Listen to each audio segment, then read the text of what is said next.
Oh my goodness. How heavy is the question box tonight? Oh dear.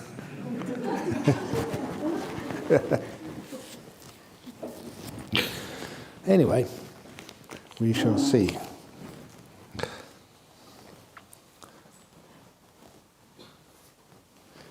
Very good. No, they're not that bad. Okay, the very first question. As my meditation deepens, first ever, my? It's not your meditation. It doesn't belong to you. It comes and it goes. Anyway, I am noticing subtle ways I am controlling the meditation. Ah, yes. And grasping at the breath rather than letting it come to me. I have also noticed that doing this allows me to stay with the breath more easily and for longer.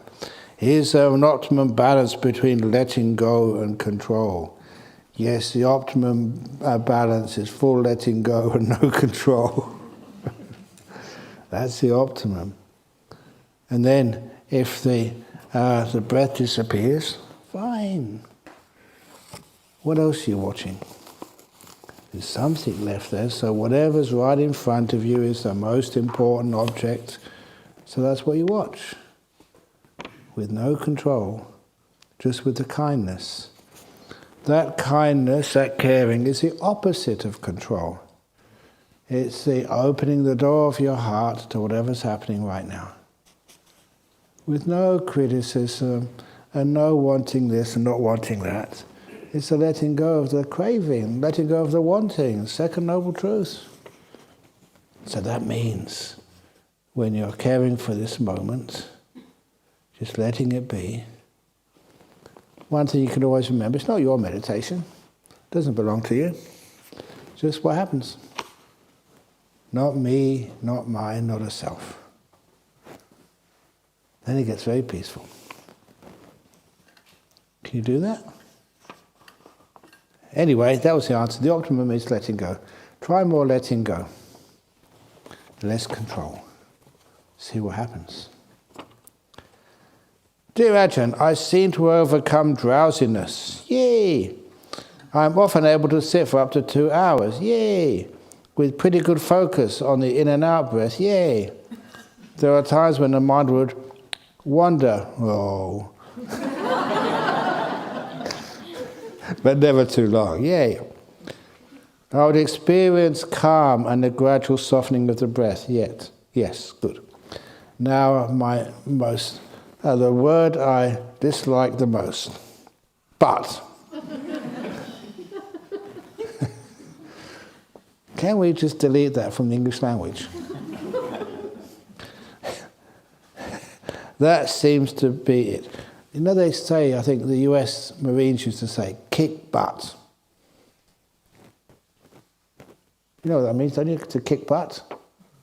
It's a bit of a violent thing, but I can understand where they're coming from.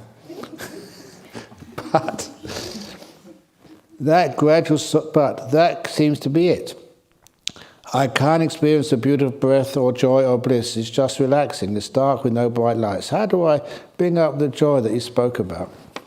One of the things which you can do is when you are meditating, it's getting nice and peaceful, but it's no kind of brightness or joy there or beautiful lights. Just put your attention, just for 1 minute, on your mouth. Turn the corners up. Smile when you're meditating. That's one of the most important parts of the posture for meditating. I don't care whether your right leg's over your left leg or left leg over your right leg or one leg this way and that way. I don't care if your body's really slumped over. I don't mind you got your right arm over your left arm or left arm over the right arm, things touching or all over the place. You can put your hands on your head if you want. What's really important is you're smiling, if you can. And if you do get a smile on your face when you're meditating, or you don't make one, you fake one, I don't care. You got that, and that makes the meditation more bright. And sometimes that's all you need. You meditate, it's nice and peaceful. A little smile on your face, and this joy.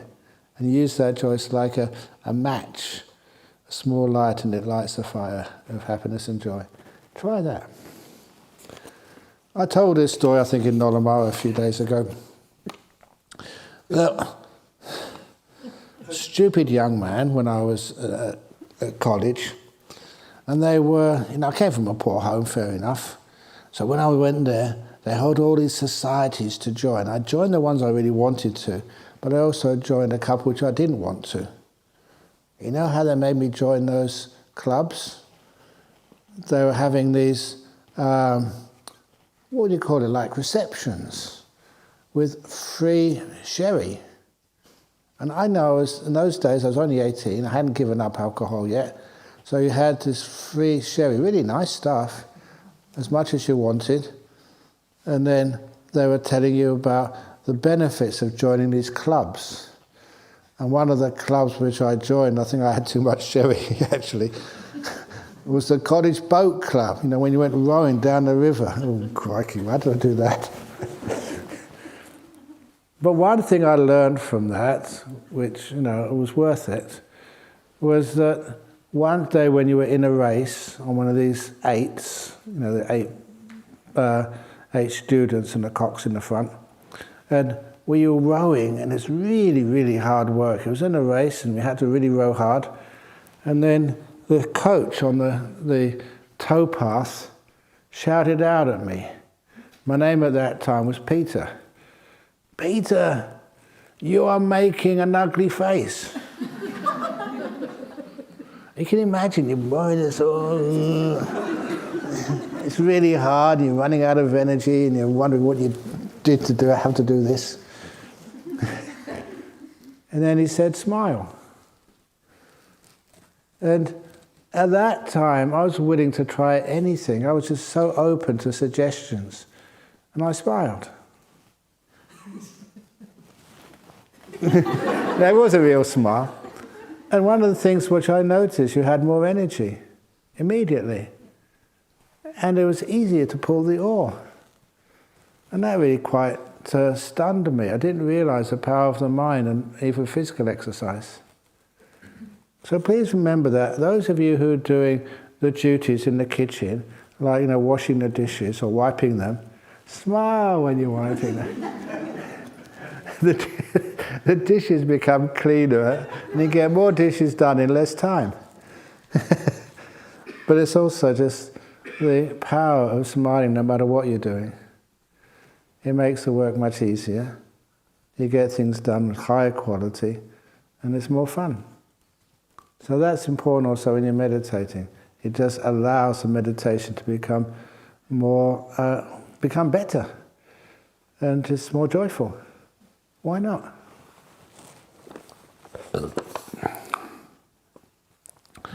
Dear Ajahn, if someone is having a serious chronic illness, and if that person is meditating deeply, at what point, at which stage he or she needs to address that?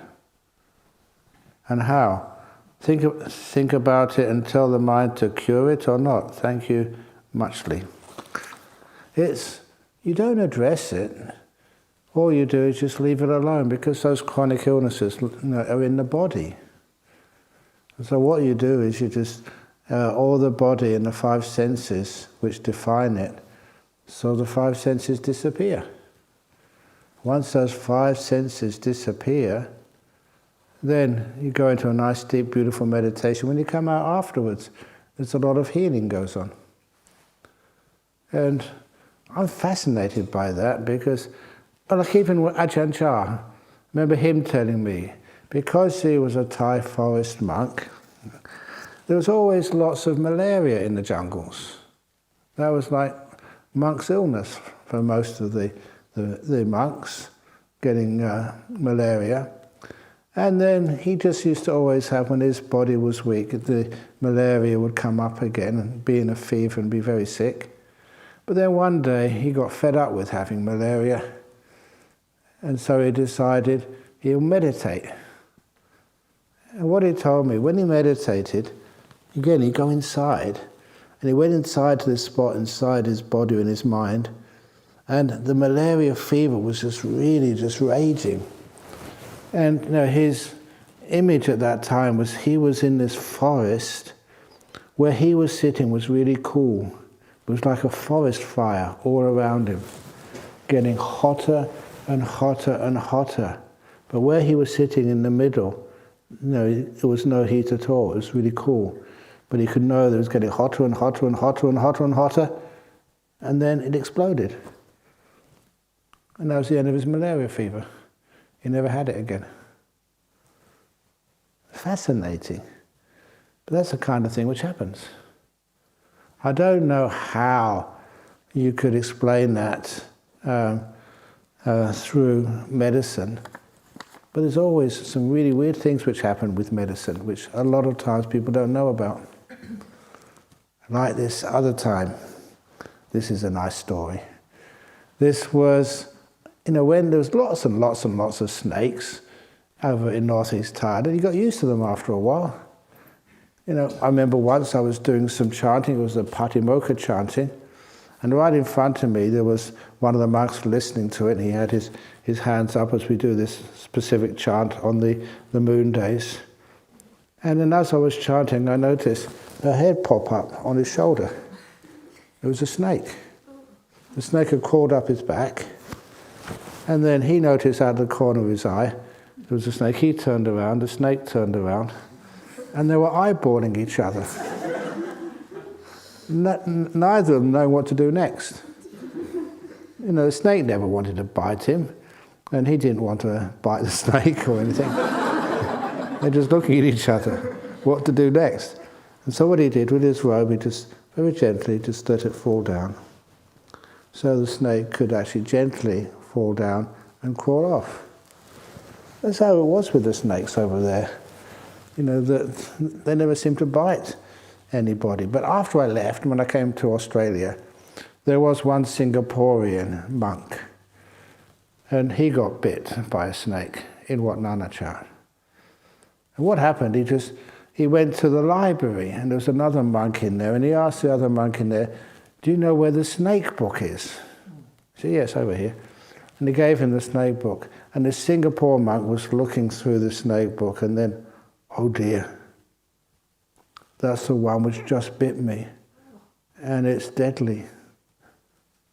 And the other monk was obviously concerned, and he saw the wound, the 2 bite marks. It was all going red and expand, and what was it called? Swelling up, yeah.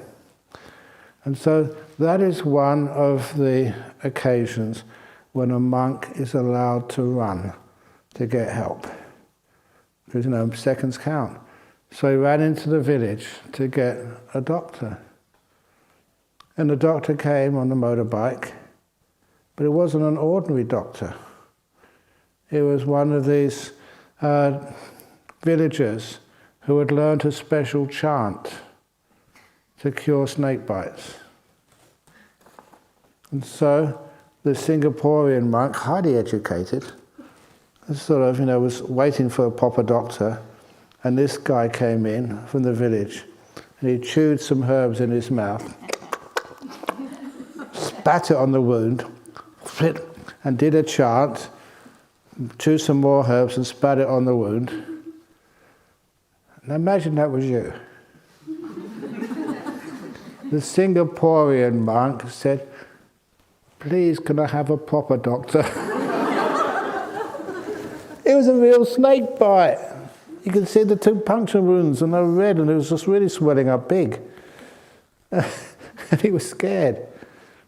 Can I have a proper doctor? But no, they just carried on doing the spitting and the chanting. And I heard about this from the local villagers, before I left Banana Chart. I was fluent in Isan language of those days, and they were friends. And so they said, yeah, it's really weird. They'd given away all their anti-venom, which they had in the medical, not really facility, but just the person who looked after that in the village. They'd given it all away because they didn't need it anymore.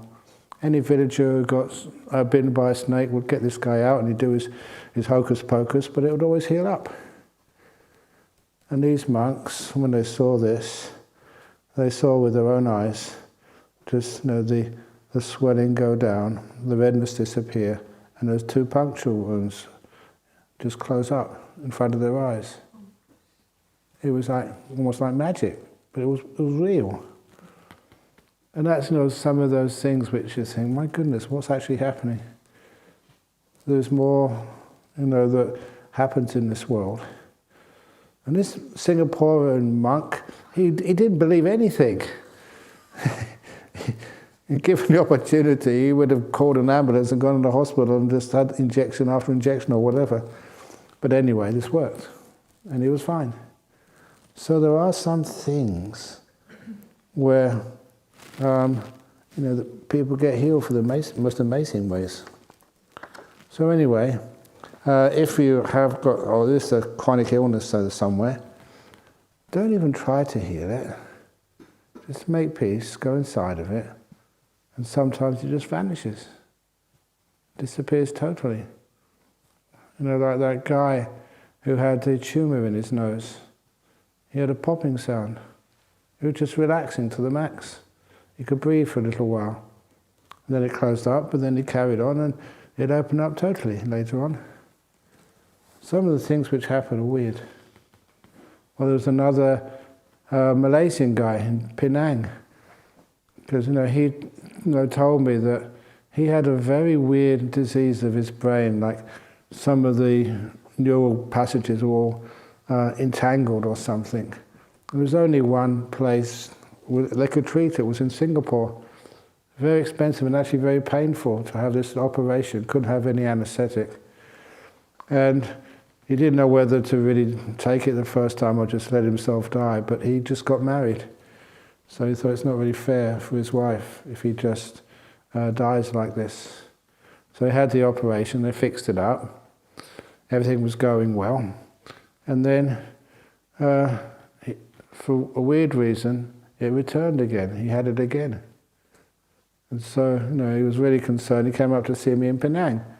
So is there any other way of dealing with this? And I said, yeah, meditation. Give it a try. I've got nothing to lose. So I taught him how to meditate. And then he still had to have the operation because his wife had just had a kid. And he thought, I've got a kid now. 2 things to worry about. So he went down to Singapore for the operation. They had to, I think, shave his hair and put this frame on his head before they were going to cut him open. And they gave him another CT scan. And as soon as he was ready for the operation, they said, there's something wrong with the CT or the CT scan. We have to do it again. And I tell everybody, if ever that happens to you, they do a CT scan, it's not working, there's something wrong. Yes! Because they did a second CT scan and they said, you don't need the operation. Don't know why, but it's all healed up. And he was so happy. He made a special trip to come and see me to say thank you. These things sometimes happen. It's weird. Anyway, so if you have some serious chronic illness or some sort of terminal disease, especially cancers and stuff, sometimes it's weird. You get into some nice meditation and it fixes it up. I don't know how it happens, but I've seen it happen too often. Anyway, this is not a meditation question, but a friend is in trouble. Her teenage son is hot-tempered, difficult, etc. The mother shares merits with him after her evening chanting, but it doesn't work. Please help. Teenage son, a lot of times teenage sons are hot-tempered. I remember this story of this gentleman. He's only a villager, and he had a business of transporting salt and selling it, in the countryside. And he had a teenage son who helped him, but his teenage son would never follow orders. So the father, the owner of the business, when they were transporting salt with donkeys, if the donkey was crossing a bridge and leaning to the left, and in danger of falling in, the father would tell his son, push it to the left. And the son would always push it to the right. Because whatever the son said, he would do the opposite. And if it was leaning to the right, push it more to the right. And the son would push it to the left. That way it would balance. And one day they were taking the donkeys on this business selling thing. And then the donkey was leaning to the left. And the father said, it's leaning to the left, push it more to the left. And the son pushed it to the left and it fell in, they lost all the salt. And the father said, what do you do that for? Dad, don't you know today was my 20th birthday? I'm not a teenager anymore.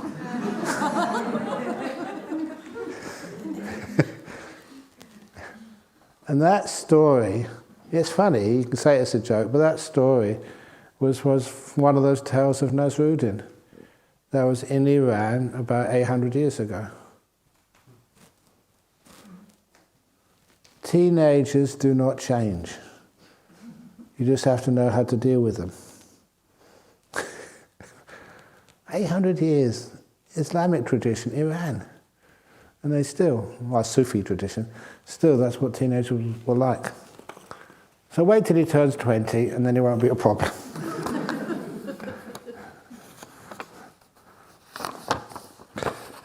Dear Ajahn, why is it not easy to shut down 5 senses? I relax to the max, but the hearing and body sensation are still there. It's because, you're concerned about them. After a while, the hearing. There's no one saying anything important here, except maybe. No. What are you hearing? The sound of the rain? Is that important? And so a lot of time, why are you listening? There's a difference between hearing and listening. Listening when you go out to the sound and want to try and understand it and do something with it.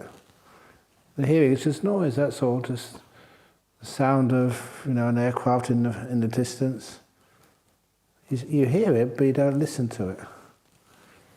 So anyway, once you can just hear but not listen, then after a while, you can't sort of hear anything at all. It's not important to you, it vanishes. The brain actually can't experience anything. You cannot be mindful of everything happening. That's an impossibility. So the brain actually chooses what is more important. And that's what it pays attention to. And if you realize that all these sounds are not important, sometimes you hear people talking and you want to sort of listen. What are they talking about? You know why? Because you always think they're talking about you. Or they may be. They're not. So you can just forget about it and just not listen at all. And then the hearing goes. Number 2 is, again, the feeling in the body. That it needs to relax to the max. You can get rid of the feeling in the body. Sometimes, again, when you're watching a movie or a football match or a cricket match, then when it finishes, I really need to go to the toilet. You wanted to go to the toilet a long time ago. You didn't feel it because you're busy, looking at the movie.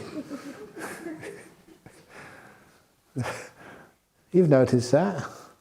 So sometimes it's a case that we feel these things. Why?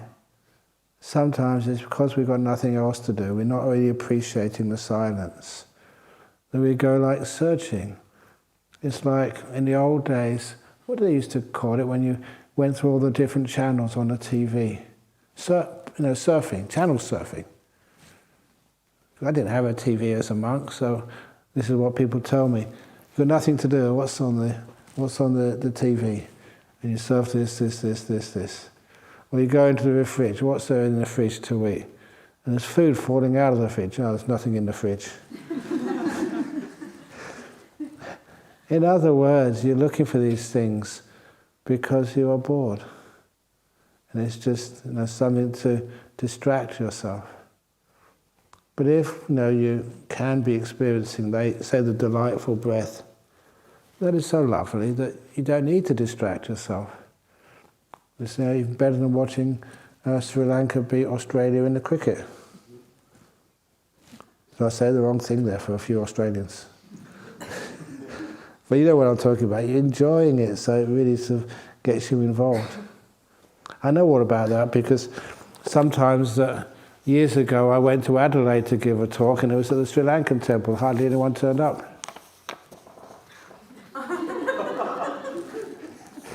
There was a big cricket match, a one-day international Sri Lanka versus Australia. You should have arranged it a different day. So when it was the moon day, that doesn't matter when it comes to cricket. Anyway. After a while you learn how to shut down the senses, and it's not a big deal. In the book, The Art of Disappearing, I love that book. You mention, can't I love my own books? Is there something evil about that or something? It is, it's a very good Dhamma in there. You mentioned we need to develop nibbida towards the world. You say it's different from just accepting the world. Can you kindly explain how nibbida is different from just acceptance? Yeah. It's sometimes, why am I getting involved in this world? It's a burden. You do get some negativity towards these things. But not negativity which makes you tense, but it's just, what am I doing that for? If you had a big disease and you managed to overcome it and you're free from that disease, would you just accept the possibility of that disease again, or you just try and make sure it doesn't happen again? You have like nibbida towards cancer if you've had it once. If you manage to put your foot in a dog poo, you wouldn't go looking for dog poo again. You get nibbida towards it. The sense of, what do I do that for? Much of the things in life we do have nibbida towards, if we're wise. When you retire from work, you've got enough saved up to look after yourself, would you want to go back to work again? You have nibbida towards it. It's enough for now. So that nibbida is just, why am I getting involved in this again for? You go to the toilets and you wipe your backside and you get some brown stuff on your fingers, you weren't careful enough. What do? Would you just accept the little bit of feces on your fingers? Just accept it, be at peace with it, let it be? I hope not. Especially you offering me a tea during the interviews. You have a nibbida towards it. And that's the type of nibbida. It's just to be free of these things. I often say that one of the similes I use is on the wheel of samsara. I always sometimes looked at it like a Ferris wheel going up and down, round and round. And just by saying, just let it be, have acceptance, don't do anything. I said that word very carefully. Then you won't get stuck on the wheel, but you won't get off either. You'll just be sitting there. You have a sense of nibbida. I call nibbida the ejection seat of samsara. It pushes you off it.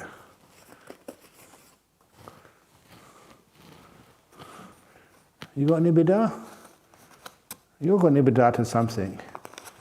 Something, hard time, you got rid of that, and so you don't really want it back again. It's sometimes hard to describe to people, but it's true that nibbida is a positive negativity. It's a negativity which pushes you away from unfortunate situations. I had this question the last time somewhere. In Hong Kong. How is intuition related to knowing? Is it genuine knowing of the mind when we let go of logic and reasoning? How is it related to feelings and emotions? The intuition, it is logic, it is reasoning, but it's much more complicated reasoning and logic. Sometimes logic, what is the cause of something? It's sometimes many causes, and they're all sort of interrelated, they're not sequential. Life is not simple. So sometimes you have all this experience, and you have to make a decision. One of the best ways of making decisions is you put all of the logic, all of the knowing into your computer, and just let it sort of process. And after a while, it appears like a feeling, or like an intuition. Yeah, this is, I think, what's right. And this whole story again, that when I was in Oslo University many years ago, and somebody asked a question, they've got a difficult decision to make in life, how can I make that decision? And the whole story was that I looked at this young lady, she was sitting next to a boy, they're obviously having an affair together or close together. So I said, well look, let's make it a more easy question to answer. Suppose your question was, should I accept my boyfriend's marriage proposal? Should I or should I not? It's an important decision because that will be just for your life. And this poor woman, I shouldn't have said that because she put her head under and she went bright red. I'd nailed her the first time. That's the thing she was worrying about. And I said, look, if it's something as important as should you accept that marriage proposal or not, what to do is get out a coin, toss it up, heads I marry him, tails I don't. It's only a marriage.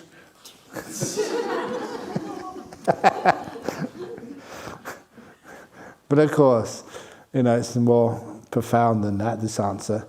If it comes up heads I'll marry him. How do you feel? If you feel, let's try 2 out of 3.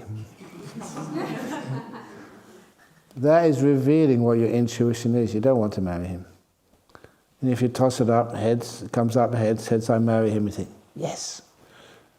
Then that shows your intuition was to marry him. And all the time your intuition is never perfectly accurate, but it is more reliable than your logic and reason. It doesn't go against the logic or reason, but it builds on these complicated questions which need more than logic and reason to find good answers. So that's how intuition is related to knowing. Many times, especially in that field I studied, theoretical physics, science, some of those great discoveries, were illogical. You had to, what was it when that famous argument between Niels Bohr and Albert Einstein about quantum theory? And Albert Einstein, with all his great intellect, he just could not understand quantum theory. And his response was like, God doesn't play dice. He was an atheist. And Niels Bohr was right. But it just went further than logic and reason could take you. Here we go. It's one of the favorite stories from quantum physics, Schrödinger's cat. If you haven't heard that before, it's a great sort of story. It was Erwin Schrödinger. But anyway, he devised this he called thought experiment. You get a box, you put a cat in the box, a healthy cat, you close the box, and in that box there's a cyanide capsule. And it will break if a cesium atom decays. And it's got a 50-50 chance of decaying. And the thing is, unless you open the box, you don't know if that cesium atom has decayed and the capsule of cyanide is broken and the cat dies. You don't know until you open the box. And after a certain time, 50-50 chance the cat is dead, 50% it could be alive. But according to quantum theory, and this has been proved many times, the cat is neither alive nor dead. It's in a third state, a quantum probability state. And when you open that box, only then do those two probabilities, one of them collapses and the other one is. And that's how many things like quantum computers work. There's so much stuff in our world which is quantum-based like that. It doesn't make any sense. You know, the cat is alive or dead. You only find out which one it is until you open the box. No, when you open the box, that's what makes the cat alive or dead. It's neither beforehand. I don't know if I explained that clearly enough, but that is the truth of it, Schrödinger's cat. Is that logical? But it's true. And things like that were actually what I gained from doing science. It was my reason, my logic was not developed enough. That is highly logical. But it takes the logic to a very deeper state. Other little things, a good example, more simple. Old Einstein used to say you can't travel faster than the speed of light. You can't. But, say Alpha Centauri, our nearest star, I think it's, I don't know how many light years away, maybe 5 light years away. So you can't go faster than light, but you can get to Alpha Centauri 5 light years away in 5 minutes. If you can survive the acceleration and propulsion. You get there in 5 minutes, but it's 5 light years away. How can that happen? And what happens is that when you get there and you turn around and come straight back, it's only a 10-minute journey, you can actually do it and I probably won't know you're missing. Would I? For me, 10 years have gone past. For you, it feels like only 10 minutes. And if you had a clock on your wrist, it would be 5 minutes there, 5 minutes back. But over here, 10 years would have passed. Is that reasonable, logical? That's been proven many times. So this is why I love science, because it bamboozles you. It takes you and you realize the limitations of logic. And sometimes that's one of the reasons why intuition is great, because that can extend the reach of logic.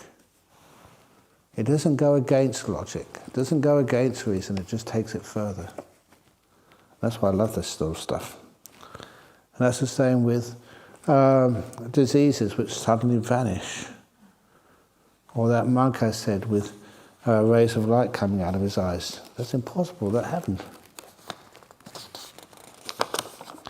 Okay, next one.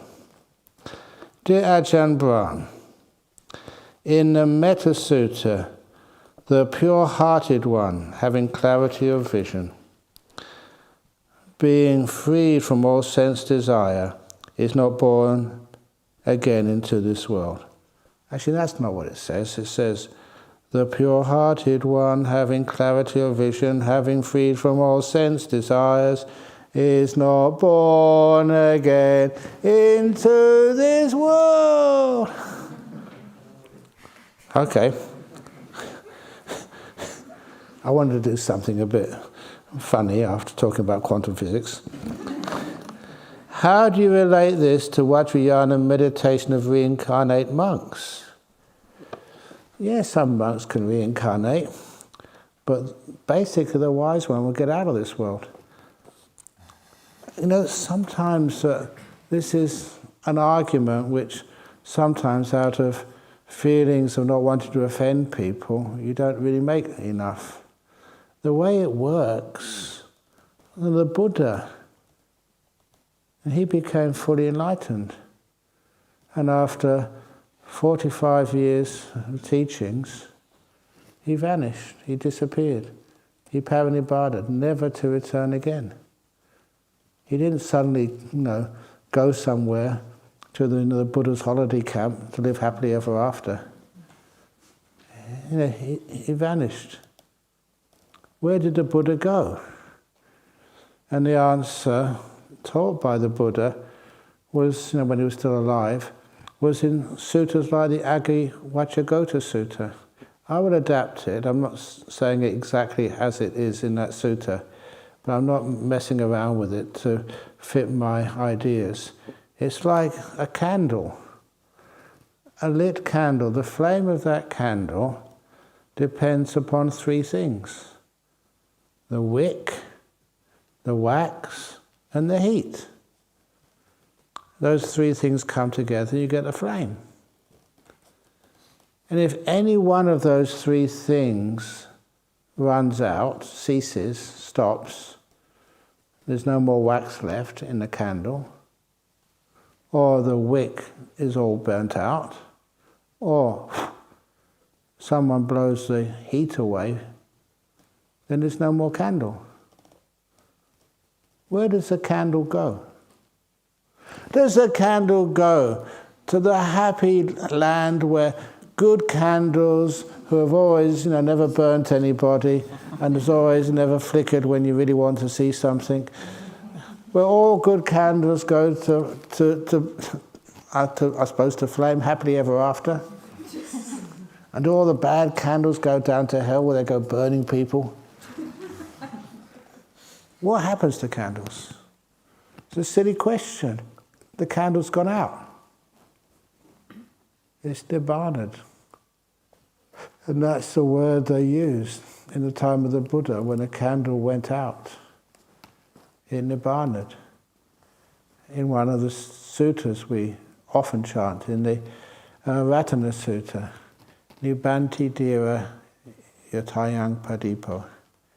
Padipo was the oil lamp. It's going to go out. Nibbanti, it's a verb, it's going to nibbana, just like this flame of an oil lamp. So in the time of the Buddha, the kid would come running to you, "Mummy, mummy, mummy, the candle's nibbana." It didn't mean it got enlightened, it meant it got de-enlightened. In other words, it went out. And that was what it meant. So anyway, but then, who's going to teach us afterwards, when the Buddha disappears? How many people have been teaching you for the last 2,500 years? There have been so many enlightened monks and nuns, and they've been teaching us all this time. So what happens? You've got a great, say, doctor, and he dies. Who's going to be able to do the operations from now on? That doctor has taught so many other doctors, and many of those doctors have become as good and as skillful as that first doctor. They're the ones who treat us. And then they pass away, but before they pass away, they train many others. So that's how the wheel of Dhamma is always pushed, not by the same person all the time, but we all have a turn pushing it, keeping it mobile. And then an enlightened being arises and pushes that Dhamma wheel, passes away, then another enlightened being passes away. There's always somebody pushing that wheel. Does that make sense? Okay. It makes sense or not? I don't know.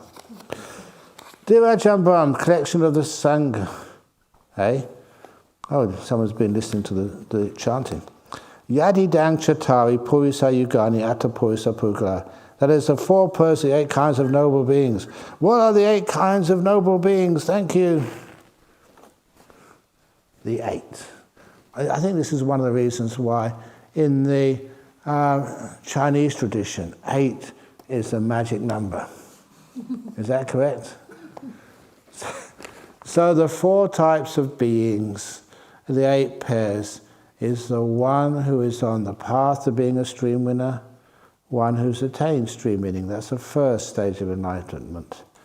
One who's on the path to being a once returner, one who's attained to once returning.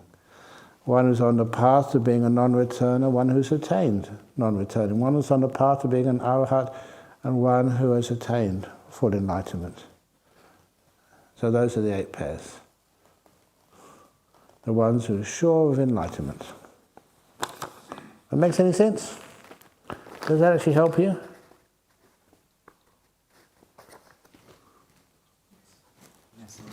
Yes, okay. I think for a lot of people it's just theory. Anyway, when doing breath meditation, you ask us to first focus on the in and out breath, on in to out breath. Focus on the entire breath from beginning to end. Is that the full breath from nostrils to lungs? No, you don't have to know where it goes to, where it comes from. Because sometimes it doesn't even go down to the lungs. You can just feel it in the nostrils as it just passes by. The full breath is to knowing every part of the breath cycle. So you know at the very beginning of an in-breath, the next layer what did I say last time? It's much better to, as the finger passes, you see all of the movement of the finger. That's the full awareness of the finger moving. This is not full awareness. You miss a few stages. So the full awareness. Hopefully that explains it.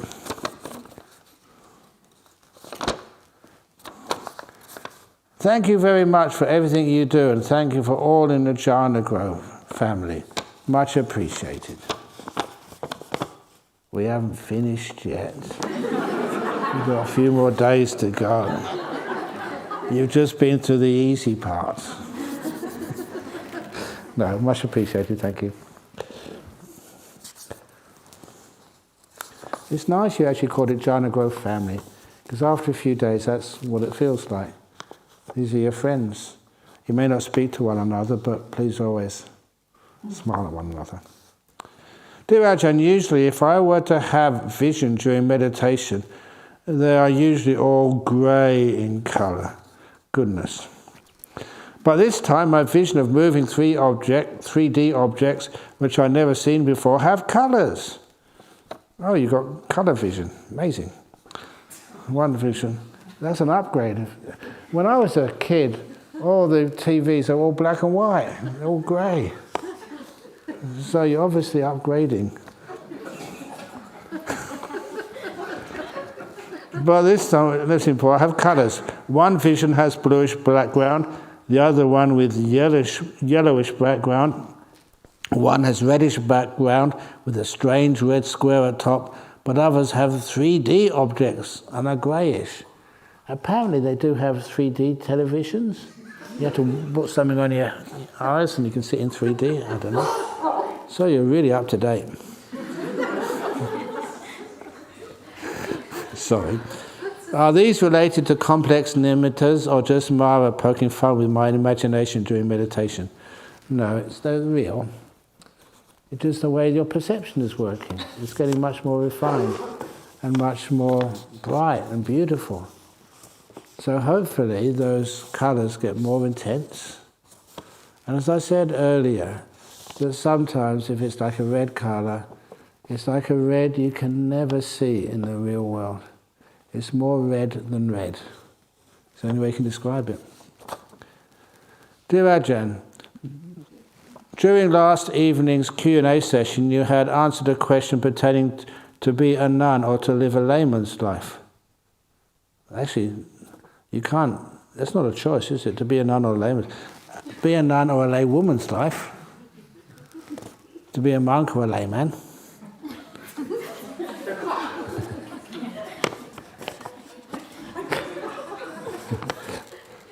Anyway, but with opportunities to learn from different teachers. May I know what was the main purpose the Buddha gave ordination?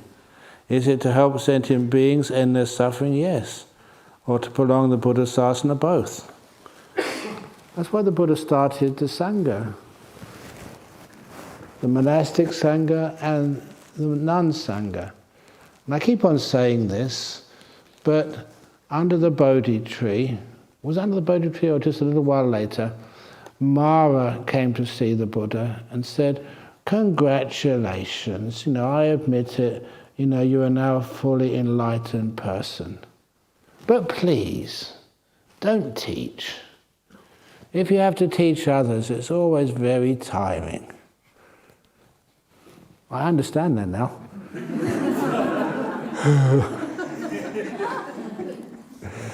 And I have fun.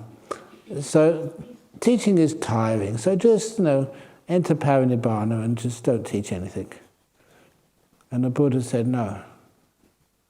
He said, "I will not enter parinibbana until I've established a strong community of enlightened monks, a strong community of enlightened bhikkhunis, strong community of enlightened laymen and laywomen." He called those the 4 groups, Tataro Parisa. And that was from the very beginning. It was like his mission in life was to create a bhikkhuni sangha as well as a bhikkhu sangha, and laymen and laywomen who were devoted Dhamma practitioners. And then many years later, under the Chapalashrana Vesali, Mara came to see him again when he was almost 80, and said to the Buddha, "Congratulations, that promise you made 45 years earlier, you've achieved. There's lots and lots of enlightened monks, enlightened nuns, great laymen and great laywomen, meditators. Your promise has been fulfilled. Now is the time for you to enter parinibbana." And the Buddha said, "Yes." He said, "In 3 months' time, I will enter parinibbana." I love that story because it shows what the Buddha's reason for teaching, why he wanted to make sure that these 4 communities, interacting, supporting one another, was really important to him. And once that had been achieved, then he could go. And he realized that those were very strong communities helping each other. One of those communities might die down in one country. I remember just going over into Kandy and being shown, one of the first, it was only a novice at the time, I forget what his name was now, who resurrected Buddhism, Theravada Buddhism in Sri Lanka. What was his name? Okay. But anyway, he was a very devout, and he wrote down the Visuddhimagga by hand, because they didn't have any printing presses to print it, then no one would do that. And the Dutch, good on the Dutch, they were looking after Sri Lanka then, and they sent 3 ships over to Thailand to get a Sangha to come into Sri Lanka to restart the ordination. They'd lost, and there's no monks, Buddhist monks, in Sri Lanka at that time. And I think the first 2 ships, they sank. They never made it. The 3rd ship managed to bring some monks from Thailand, and they restarted the Sangha in Thailand, in Sri Lanka. And that's why the biggest group of monks in Sri Lanka is called the Siam Nikaya, because it came from Siam, Thailand at the time. And that's always been happening like that. Even the Bhikkhuni Sangha, that was resurrected because there was no Bhikkhunis for a while in places like Sri Lanka or Thailand or Myanmar. That came from the Chinese, especially from Taiwan. And there's records that the Bhikkhunis from Sri Lanka went over to China and Taiwan, to start monasteries over there many centuries ago. They changed their robes to more grey rather than dark brown, but they still have kept the ordination procedure according to the Vinaya. So they are legitimate bhikkhunis. They call themselves bhikksunis, the Sanskrit form of the word. But they're the ones who could be used to resurrect the bhikkhuni sangha in Sri Lanka, Australia, and other countries in the world. That's how it's always worked. It never really runs out. Okay, anyway. How does the teaching of impermanence fit in with this meditation training? Impermanence, anicca, even that is not an accurate full translation of the word. Anicca, they have in the Vinaya, they have something called nicca food, nicca butter. Nicca butter is, I know tomorrow there's one Thai lady who's going to bring food to Bodhinyana to monastery, Sam. She's been doing that for about 30 years. You know, if she misses a Tuesday lunch offering, she must be really sick, or maybe visiting family overseas. But she'll be there tomorrow. Every Tuesday she comes. You know, rain or shine, rain's retreat or other times of the year, always there on Tuesday. We call that regular supply of food, nicca. The opposite of nicca, anicca, is irregular, uncertain. Something there has now vanished. I'm going to say something about that tomorrow, about I'm losing my pace here. With the meditation training you're doing here, I'll say it now, it's a simile which I've given many times here, of the tadpole and the frog. The tadpole and the frog simile is explaining just how this type of meditation gives you insights, big insights. Tadpole, born in the water, lived all its life in the water. Doesn't matter how intelligent that tadpole is, can never understand what water is. No more than a fish can understand what water is. It's always been there. You can't even notice it. But the tadpole is different than the fish because one day the tadpole grows legs and arms, becomes a frog. And one day that frog jumps out of the lake. And it's a very weird experience. Something is missing, which has always been there. Always been there. Water. Now the frog has a chance to have insight into what water really is. The other fish can never know that. Once you jump out of the five sense world, when you grow these legs and arms to get you into a jhana, then this is a totally different experience. In that jhanas is something missing which has always been there. Now you know what that was. That's experiential. That's how the insight which shocks you and makes you enlightened comes around. So I'll say more about that tomorrow. What about labeling thoughts at the beginning of meditation and in daily life? You can do that, but there is some negativity, this is some downside of labeling. This is that story of that wealthy lady who, she came to monastery just for a talk one evening, and she had to tell, she's wealthy, so she had a gatekeeper on her compound.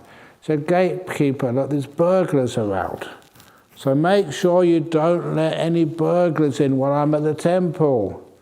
Be mindful. She said, Madam, I am very mindful. I go to meditation retreats. I know what mindfulness is. You don't have anything to worry about. So off she went to listen to a talk. When she got back, her house had been robbed, ransacked. And she was very upset at the guard. I told you to be mindful. Madam, I was mindful. Well, the house has been robbed. How can you say you've been mindful? Madam, I saw burglar going in. I noted burglar going in, burglar going in, burglar going in. I noticed jewelry going out, jewelry going out, jewelry going out, jewelry going out. I saw the the truck going in, truck going in, truck going in, truck going in. I saw the safe going out, safe going out. I was mindful all the time, madam. Now, that's a bit naughty of me to... That's not actually how people do labelling, but that's one of its problems. It's not just labelling. If you're aware of something, snake, snake, snake, snake, biting, biting, biting, that means you're really dumb. If it's snake, snake, snake, the kindness there as well. Make sure you get up and go away and don't get bitten by the snake. What about labelling? Oh yeah, the labelling thoughts. You can do that at the beginning of the meditation, but don't do it too much, because a lot of times you don't really know what that thought was. You give it a label and think that's what it is. Who am I? Am I really Ajahn Brahm? You can label me, but there's much more to me than that. Who are you? Does your name sort of describe what you are? So labels can be approximations. They're not really the full thing. Dear Ajahn, and all present, thank you for the energy that everyone has brought. In letting go, does the issue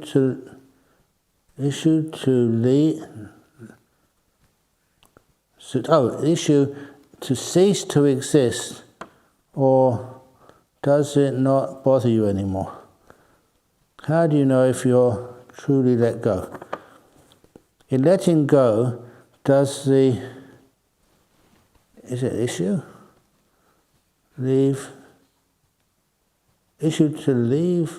to cease to exist?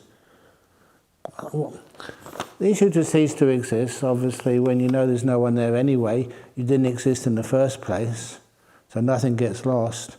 Of course that doesn't bother you. That's one of the things that the idea of enlightenment is not an annihilation of something. What was the flame anyway? It was just three things coming together, the wick, the wax, and the heat. Nothing got destroyed, only the causes ended, and with the causes ended, the result ended. Who are you? This is one of the biggest insights, and if you really want to know the answer to that one, everything will be revealed tomorrow morning, in tomorrow morning's talk, in a theatre close to you.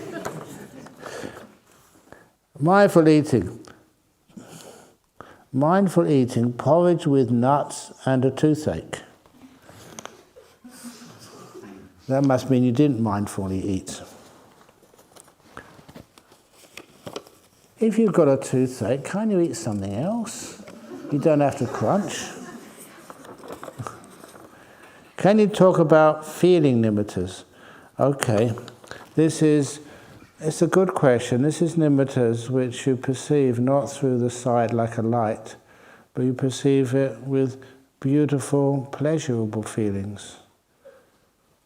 They are more difficult to be certain of and more difficult to develop, because the feelings of like pleasure, it's very hard to understand them, and sometimes you get very afraid of them. So the lights, we live much more in the realm of sight than we do in the realm of physical feelings, physical sensations. And so because of that, the light nimittas are usually the better ones to experience. But sometimes people hear sound nimittas. I don't know if you've ever heard this, but sometimes, you're sitting here and it's like you hear this heavenly chanting. Not like my chanting, which is definitely not heavenly. But it's really incredibly beautiful. Maybe it's got no sounds, no words to it, but it's beautiful. It just comes from nowhere, and there it is, and it's so delightful. And you're not hearing that. No one is making any noise or playing any music on their smartphones. But that's actually sometimes how you experience it, a sound limiter. But that is also much more difficult to make use of. It's one of the reasons why the light limiters are always the best, because we're more skilled in making use of those. Make sense? Ajahn Brahm, when people not... Hey? Please try and write clearly. When people ask you, aren't you afraid you might die taking the plane, or aren't you afraid of death and dying, they're actually thinking about themselves in regard to you. Yes, selfish.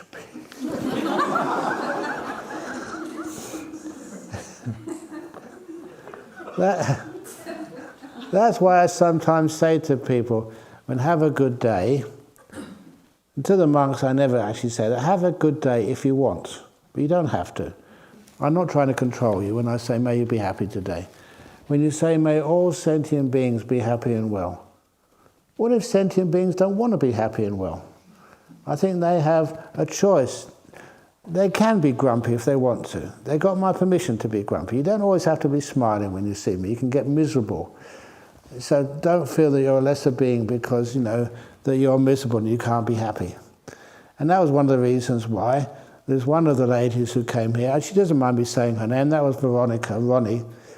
She came on one of these retreats, and she came on an interview, and she said, I just want to leave.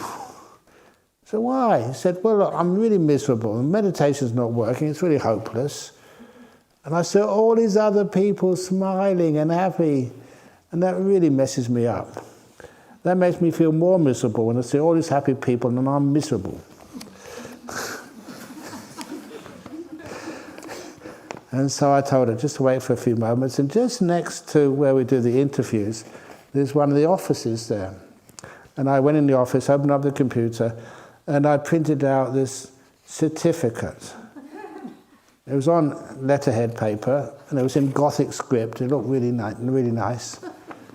And this certificate grants to Veronica permission to be grumpy for any reason or no reason at all, at any time for however long she requires.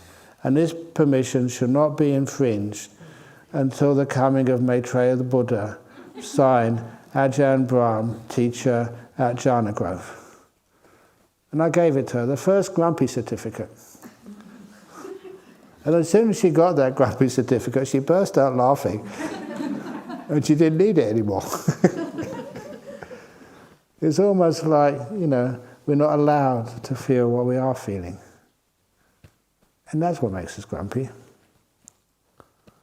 So it's nice that, people, they're not actually thinking about themselves. They also care about other people as well. They care about me. And so it's nice. But nevertheless, okay, they finish off this little question here. E.g., oh my God, oh my Buddha, what will I do without Ajahn Brahm? You don't know. You'll have no jokes. You'll have no scary ghost stories. I mean, somebody said today, please, sort of don't tell the coffin joke. The coffin joke is so bad it should be buried. They made another joke, which is really nice.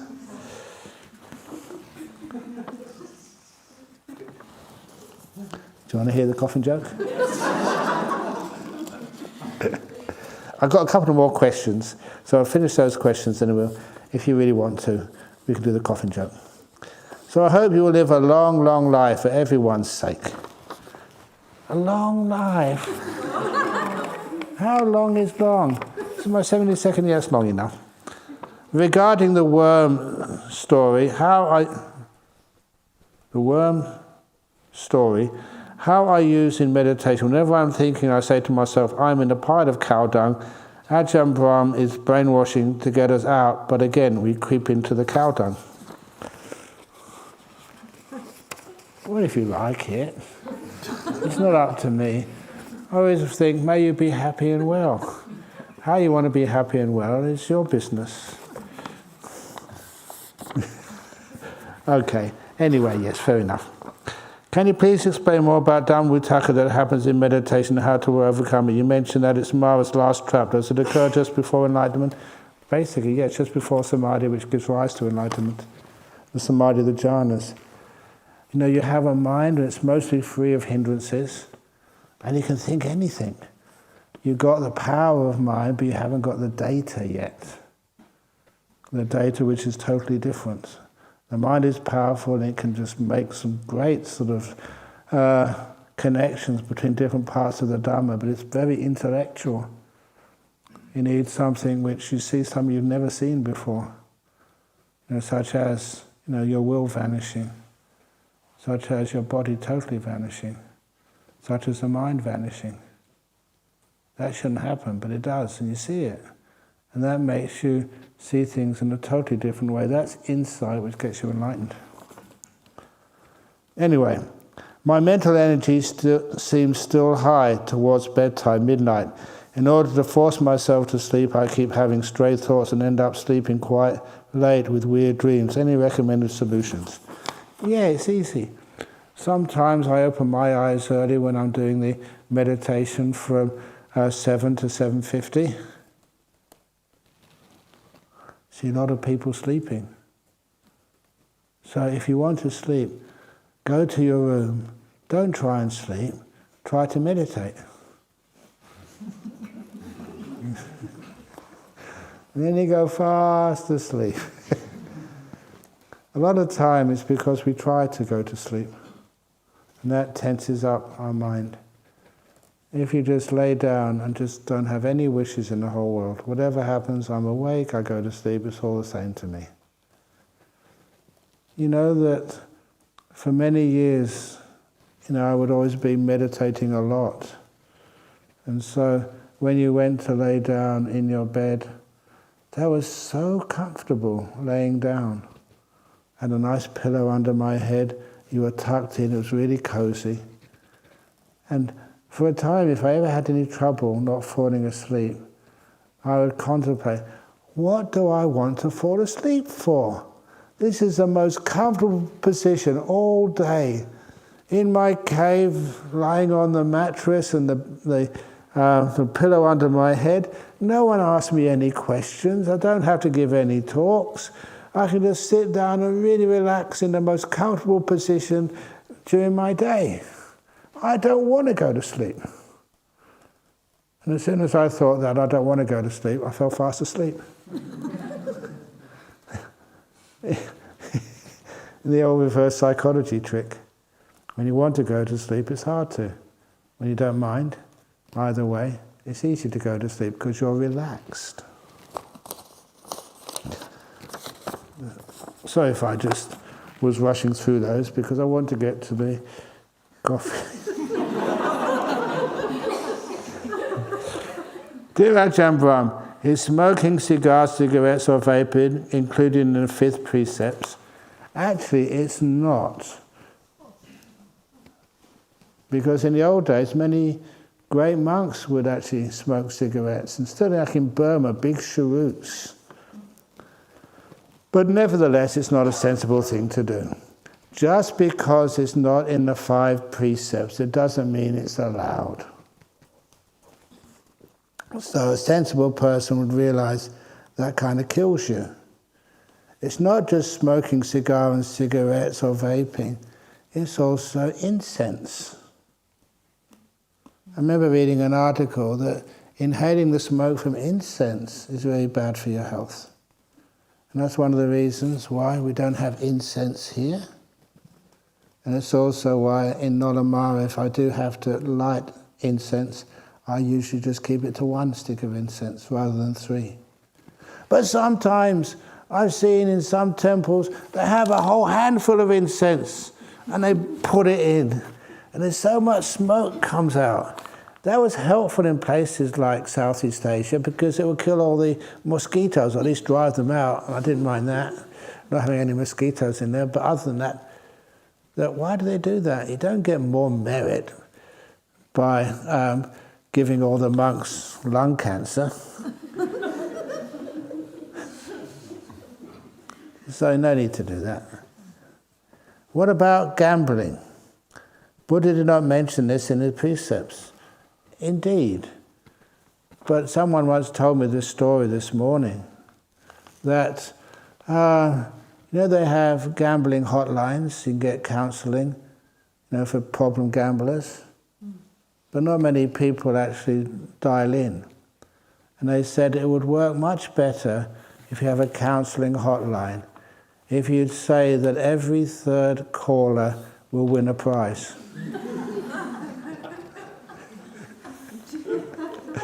Every third caller is a winner.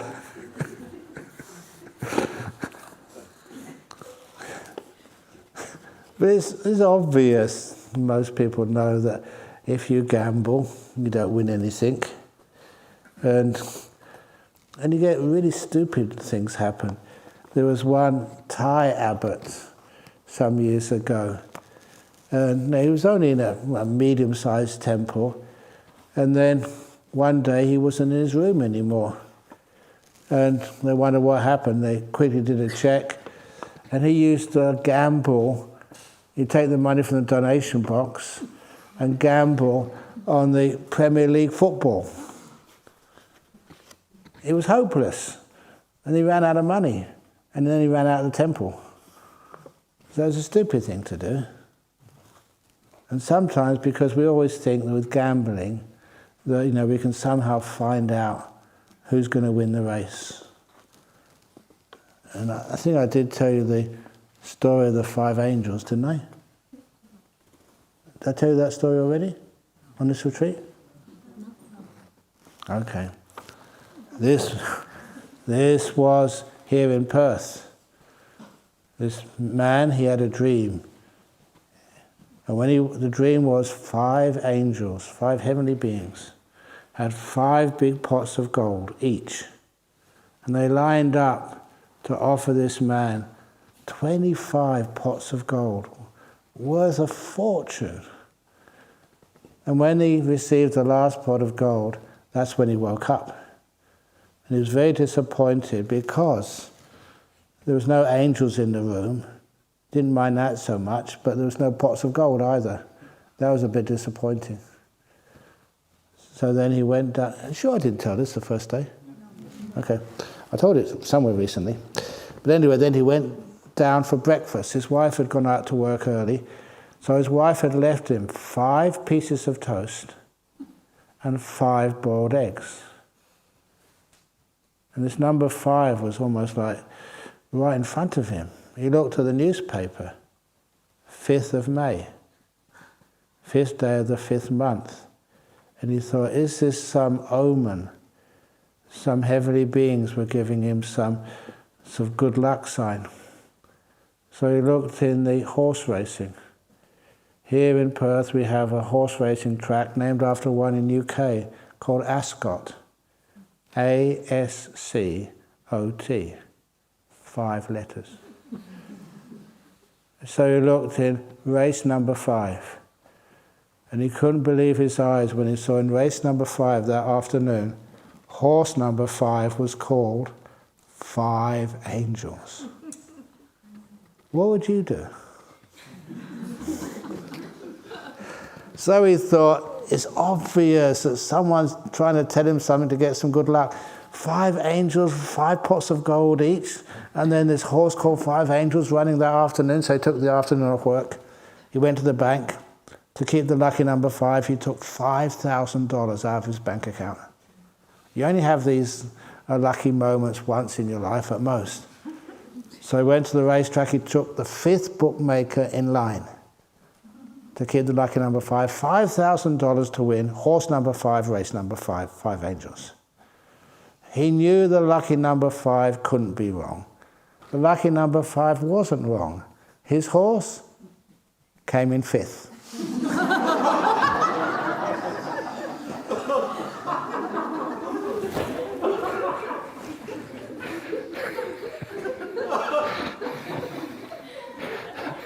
That's the trouble. That you get a prediction, but you don't really get it right. You don't understand it properly. Okay, shall we do the coffin joke? Okay, can you turn the lights down, please?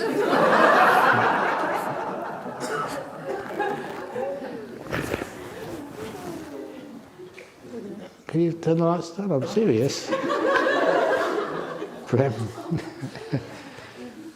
So this again, there was a gentleman who went to the Buddhist Society to listen to a talk.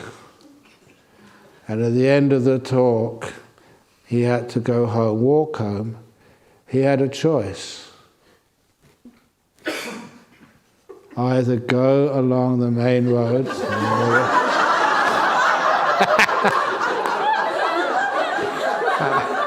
Okay. That's good. Oh no, that's I can read down a bit more. Yeah, that's good, yes. Okay, that'll do. Please stay there, Prem, because either go down the main road, which was the long way round, or take the shortcut through the cemetery. He wasn't afraid of ghosts, so he decided to go through the cemetery. And so he was walking. When he got to the halfway in the middle of the cemetery, nothing had happened, nothing to be afraid of. But then after the halfway mark, as he was walking towards the gate, he kind of heard like someone was following him. Have you ever had that feeling that, you're being followed? It was only a feeling at first, but nevertheless, his pace of walking speeded up. And then he was listening more mindfully, and he was sure that something was behind him, going bump, bump, bump. And he made a big mistake. He decided to look around. And as he turned around, he almost had a heart attack. Because what was going bump, bump, bump behind him was a vertical coffin. You know the coffin shapes? And it was still mud and soil on it was falling off, and cobwebs all over it. He freaked out. He started running towards the gate. And as he was running, bump, bump, bump, bump, bump, even the coffin picked up speed. And he didn't live far away from the front gate of the cemetery, so he thought he was okay. He reached the front gate and he thought the coffin couldn't get out of the front gate, because coffins belong in cemeteries. So he breathed a sigh of relief and started walking away from the gate of the cemetery. He looked around again, and the coffin had got out of the gate, was walking along the footpath next to the road. Bump, bump, bump, following him. And he freaked out again, and he ran as fast as his legs could carry him to his house. And as he was running, bump, bump, bump, bump, bump, the coffin was running after him. And worse, it was catching up. So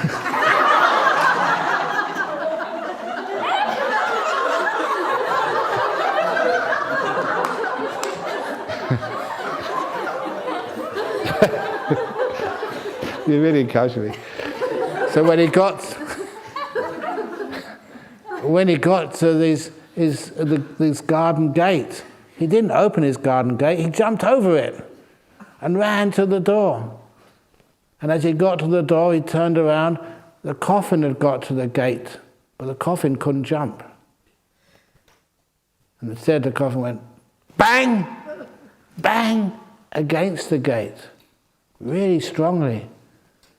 He knew that coffin was going to break that gate to bits and then come after him. So he picked out his keys, and then he could hear bang as the coffin broke the gate and started coming along the short distance on the garden path towards him. So he picked up whatever key he could from the floor, put it in the lock. He was so lucky it was the right key. Turned the lock, opened the door, jumped inside and banged the door shut just before the coffin reached the front door of his house. He was sweating, his heart was pounding like seeing an nimitta.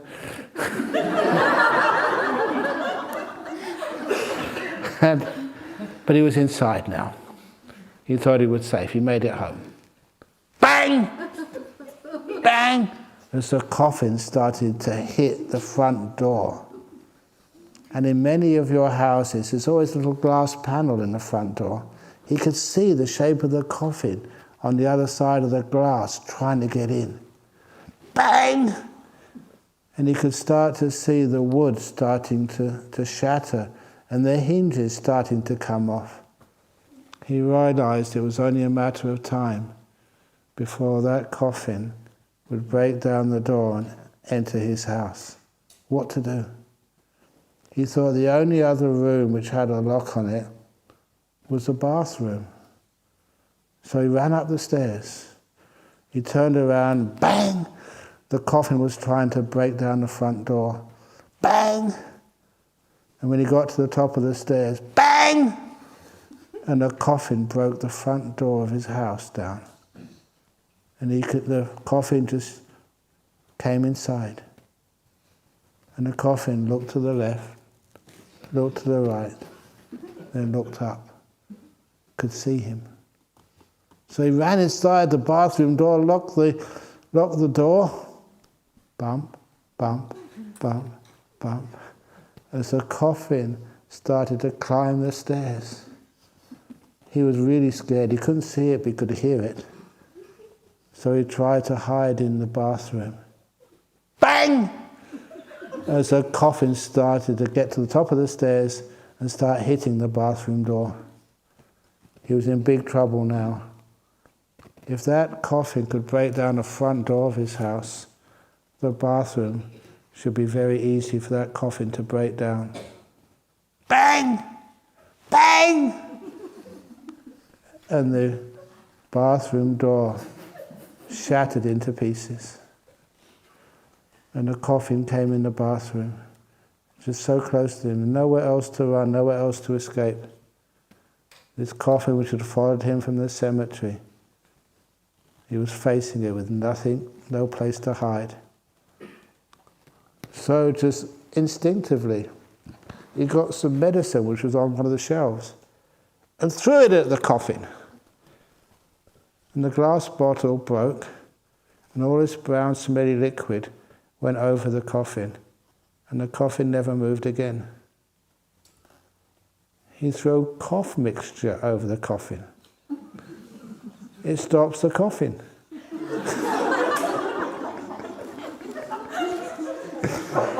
Okay. We can have the lights on now. Thank you. That's what the pharmacist says. It stops the coughing. Okay. You asked for it. So be careful what you ask again. So that's a coffin story. So have a wonderful night if you wish. And if you hear anything following you tonight, bang, bum, bum, send it to my room. Okay. Sadhu, sadhu, sadhu. Very good. Oh my goodness.